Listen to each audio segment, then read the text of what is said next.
অক্রূর, আজ তো তুমি স্বাধীন, যাকে ইচ্ছে বরণ করো। রঙের উৎসব, তাই আজ শত্রুকেও এসো আলিঙ্গন করো।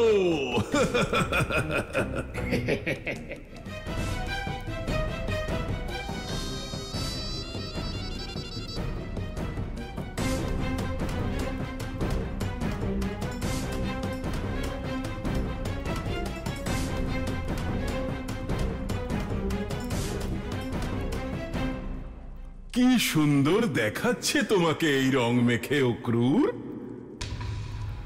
কিন্তু বৃন্দাবনে আজ উৎসব, এই রং দিয়ে খেলা হবে না,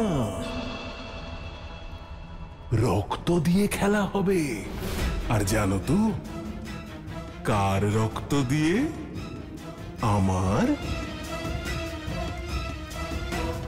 ভাগ্নের।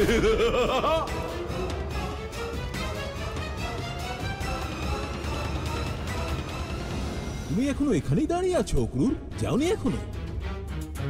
আরে যাও, নিয়ে এসো আমার ভাগ্নেকে। আজ মামা আর ভাগ্নের মিলন হবে মথুরাতে। পুরো রাজকীয় সম্মান দিয়ে নিয়ে এসো আমার ভাগ্নে কৃষ্ণকে আর ওই বলশালী বলরামকে। মনে রেখো,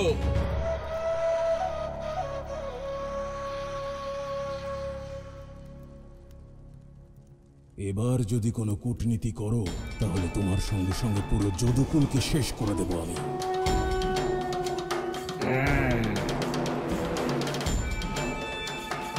যাও। ভগবান, একটা কথা কিছুতেই বুঝলাম না। আমি ধরে নিলাম, ঠিক আছে, কানাইয়ের ভবলীলা আপনি সাঙ্গ করে দেবেন, কিন্তু বৃন্দাবনবাসী, ওদের কি হবে? আরে কানাইয়ের ভক্তদের কি হবে? ওদের সঙ্গেও তো ন্যায় হওয়া উচিত, ওদের ভবলীলাও তো সাঙ্গ হওয়া উচিত। ভগবান, ভদ্রাক্ষ, এবার দোলে বৃন্দাবনে রঙের পরিবর্তে রক্ত বইবে। প্রত্যেক বৃন্দাবনবাসী কানাইকে ভক্তি করার শাস্তি পাবে।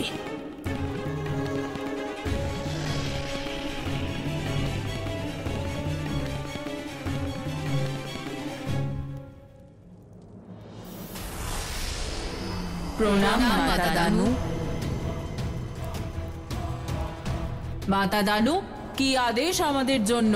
বৃন্দাবনের রং খেলাকে রক্তে রাঙিয়ে দাও। ওরা ওদের রং খেলবে আর আমরা রং খেলবো ওদের রক্ত দিয়ে। যথা আজ্ঞা মাতা দানু।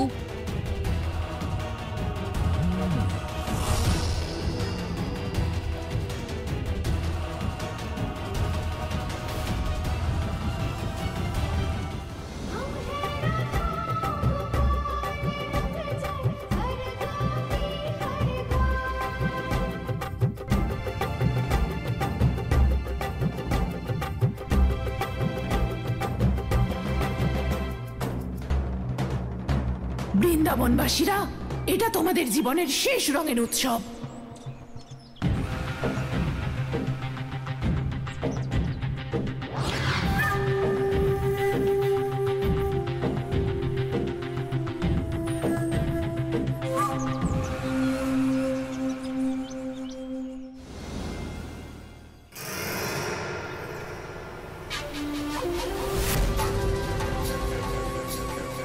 এই গোপিনীরা তো বৃন্দাবনের বলে মনে হচ্ছে না।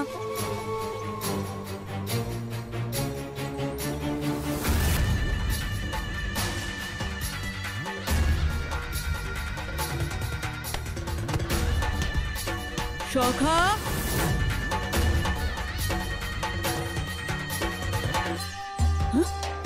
গোপিনীরা কোথায় গেল?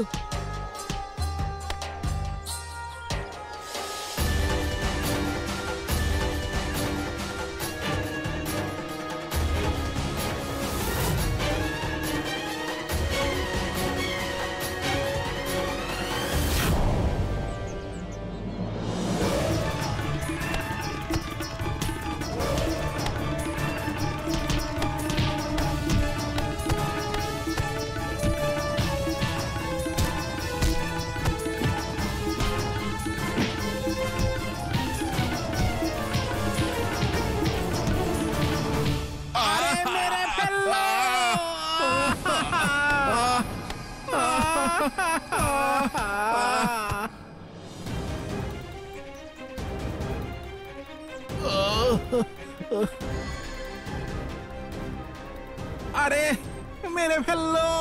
আমার মনে হচ্ছে যে গোপিনীরা উৎসবের জন্য নয়, বরং আমাদের রঙের উৎসবে বাধা দেওয়ার জন্য সবাইকে লাঠি দিয়ে মারছে। গোপিনী, এসব কি করছে তোমার গোপিনীরা? এই লাঠি মারা আর রং খেলার এটা তো মানে নয় যে আমাদের সবাইকে মেরেই ফেলবে। এটা তো শুধু মজা করার জন্য ছিল গোয়ালা, কিন্তু আমরা কিচ্ছু করিনি।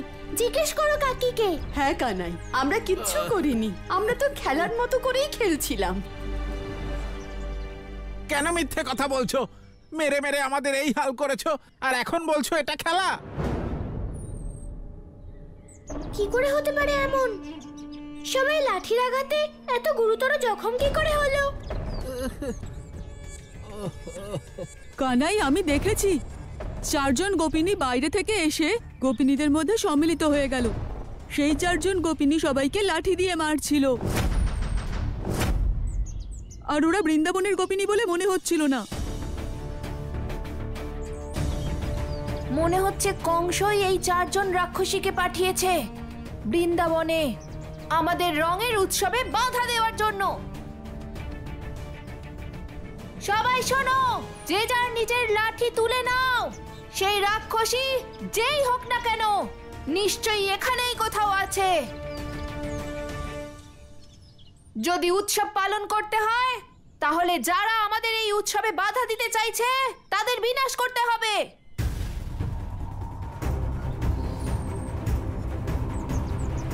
বলরাম, আমরা তো এখানে কোনো রাক্ষসীকে দেখিনি। মনে হচ্ছে ভয় পেয়ে পালিয়ে গেছে। কোনো ব্যাপার নয়, কত দূরেই বা পালাবে আর ওরা। বাবা মা, তোমরা বাকিদের খেয়াল রেখো। আমি আর দাদা ওই রাক্ষসীদেরকে দেখে আসছি। কিন্তু কানাই, কাকি, আমরা যদি এখন কথা বলে সময় নষ্ট করি তাহলে ওই রাক্ষসীরা আমাদের নাগালের বাইরে চলে যাবে। চল কানাই। হ্যাঁ দাদা, চলো।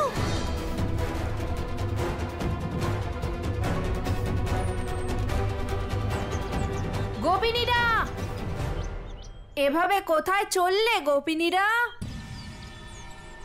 এখনো তো আমরা ভালো করে রঙই খেললাম না। তোমরা রঙের উৎসব পণ্ড করতে এসেছিলে, তাই না? বালকেরা, তোমরা ফিরে যাও। আমরা কোনো বালকের ক্ষতি করতে চাই না। তার আগে এটা বলো যে তোমরা কারা? আমরা হলাম তোমাদের মৃত্যু বালক।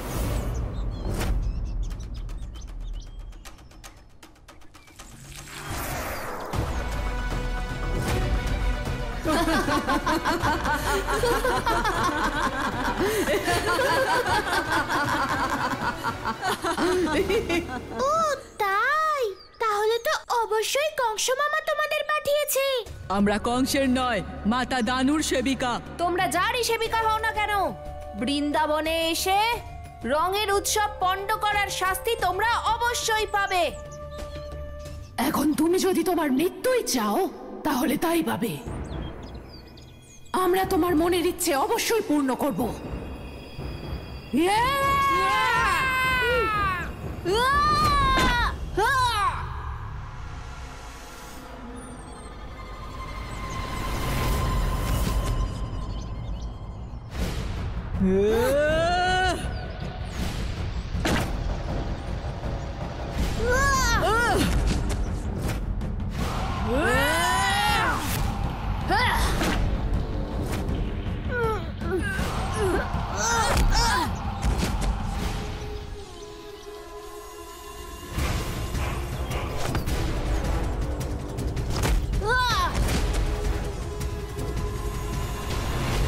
এই বালক তো খুবই শক্তিশালী, আমরা একা একা ওকে বধ করতে পারবো না। তাহলে সবাই মিলে এই বালককে শেষ করব।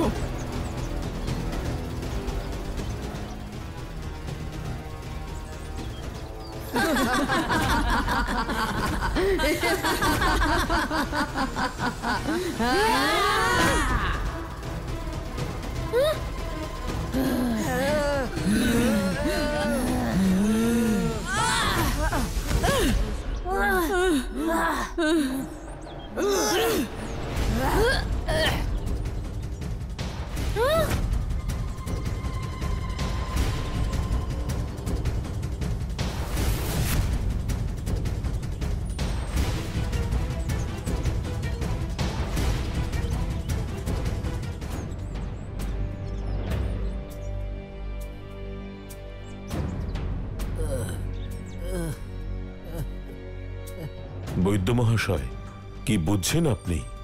প্রণাম গুরুদেব। লাঠি যাদের মাথায় লেগেছে তাদের পরিস্থিতি উদ্বেগজনক, কিন্তু আমরা চিকিৎসা শুরু করে দিয়েছি। একটু সময় লাগবে, কিন্তু ওরা সবাই সুস্থ হয়ে যাবে। গুরুদেব, বৃন্দাবনে এই অত্যাচার কতদিন চলবে? কোনো উৎসবই শান্তিপূর্ণভাবে করতে পারি না, কোনো না কোনো সংকট এসেই যায়। নন্দরাজ, কংসের অত্যাচার শেষ করার সময় এসে গেছে।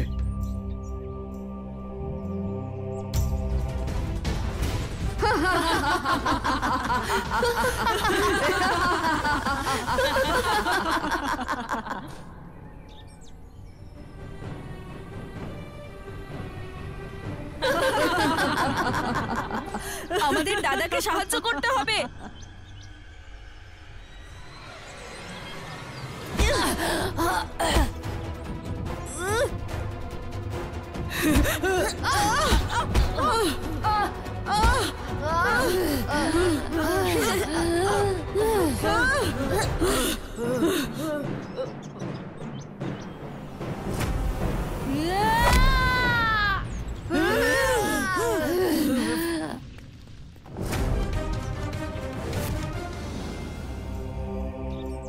আমি যদি ভুল না করে থাকি, আপনি অক্রূর মহাশয়। মনে হয় গুরুদেব ওই ঘটনার ব্যাপারে সবকিছু বলেছেন আপনাকে। হ্যাঁ অক্রূর মহাশয়, আপনিই তো আমাদের আশার আলো।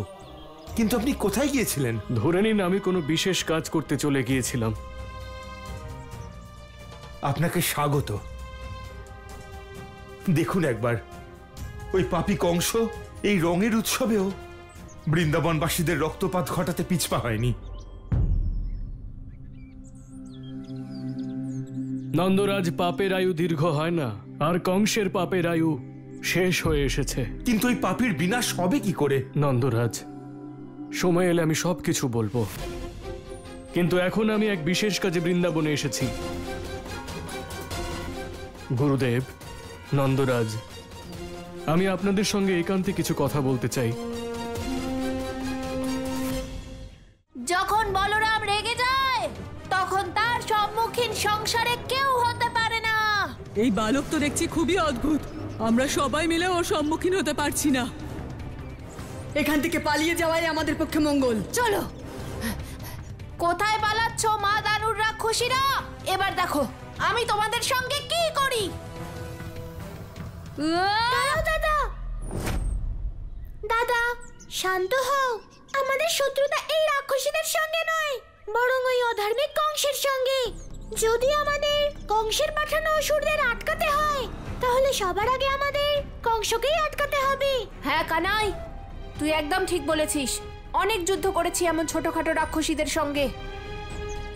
এবার আমাকে সরাসরি কংসকে শাস্তি দিতে হবে।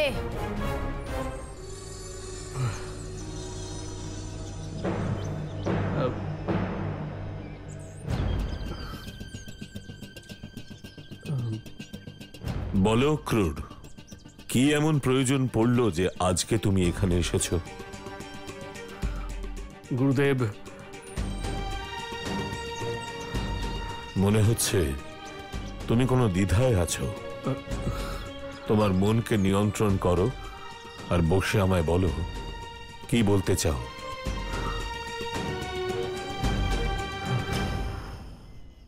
নির্দ্বিধায় বলো ক্রুর, বলো। গুরুদেব,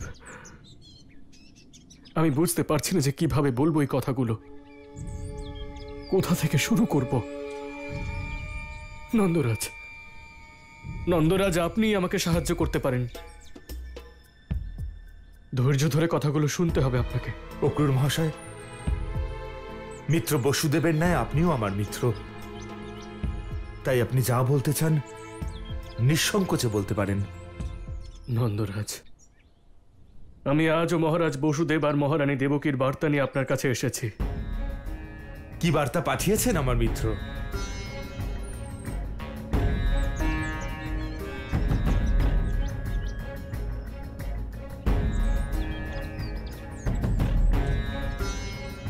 নন্দরাজ, আমি বুঝতে পারছি না যে কিভাবে আপনাকে বলবো।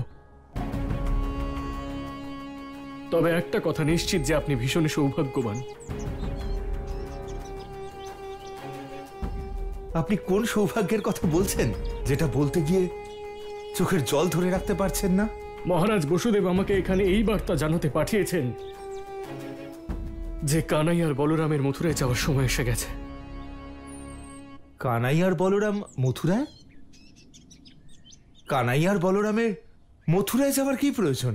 নন্দরাজ, মথুরায় না গেলে কানাই আর বলরামের জীবনের উদ্দেশ্য পূর্ণ হবে না। ক্ষমা করবেন অক্রূর মহাশয়, কিন্তু আপনি কোন উদ্দেশ্যের কথা বলছেন? নন্দরাজ, যেই উদ্দেশ্যে কানাই আর বলরামের জন্ম হয়েছে, যে কারণে তারা সংসারে অবতীর্ণ হয়েছে। কানাই আর বলরাম হলো গোপালক, আর ওদের জীবনে যা যা করার প্রয়োজন তার থেকে অনেক বেশি করছে ওরা। কিন্তু আমি একটা কথা বুঝতে পারছি না যে মিত্র বসুদেব ওদের মথুরায় কেন ডাকছেন? নন্দরাজ, কানাই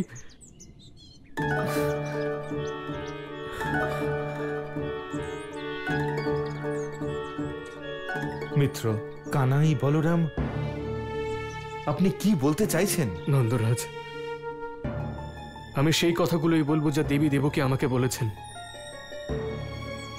মহারানী বলেছেন যে আমার পুত্র কানাইকে বলো যে তার মা প্রতীক্ষা করে আছে।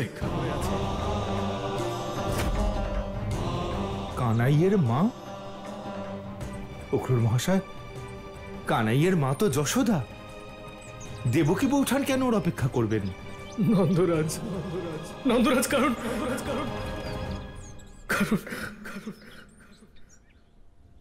কারণ কানাই আপনার পুত্র নয়।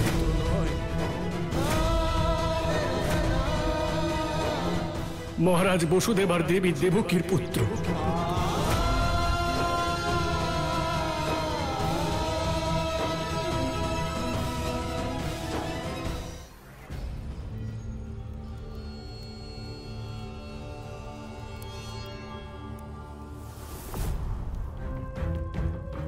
আরে ভগবান, এমন উৎসব, এমন অসাধারণ রঙের উৎসব হয়েছে বৃন্দাবনে যে রঙের জায়গায় রক্ত বইছে। কাজ ছলনার সাথে হয়ে গেছে মহারাজ। বৃন্দাবনবাসীরা তো তাদের ভক্তির ফল পেয়ে গেছে। এবার ওই ভক্তদের ভগবানকে ফল দেওয়ার পালা। একবার ওই অক্রূর আমার দুই ভাগ্নেকে নিয়ে আসুক এখানে।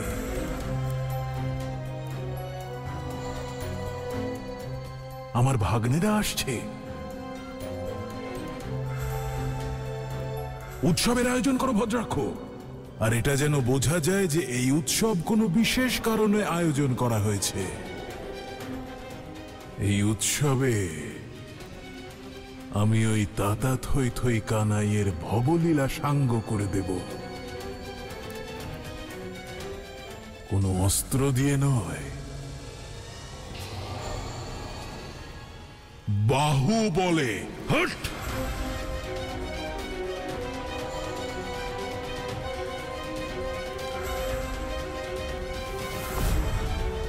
রং উৎসবের অভিনন্দন। দাদা, আমরা কত মন দিয়ে রং বানিয়েছিলাম, কত আনন্দ করব ভেবেছিলাম আমরা, কিন্তু ওই রাক্ষসীরা সব নষ্ট করে দিল। তুই ঠিক বলেছিস সোম, এবার আমাদের এই সমস্যার সমাধান করতেই হবে। কানাই, তুই তো আটকে ছিলি আমাকে, এবার তুই বল যে আমাদের এখন কি করা উচিত। দাদা, এখন তো শুধু একটাই পথ আছে, শঠে সাঠং সমাচরিত, অর্থাৎ মূর্খকে তার ভাষাতেই বোঝাতে হয়। আমাদের কংসকে ওর ভাষাতেই বোঝাতে হবে।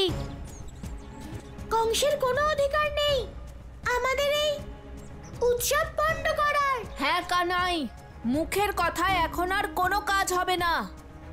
এবার কংসের সঙ্গে কথা বলবে কেবল আমার মুগুর। দাদা, আমাকে আরেকটু সময় দাও।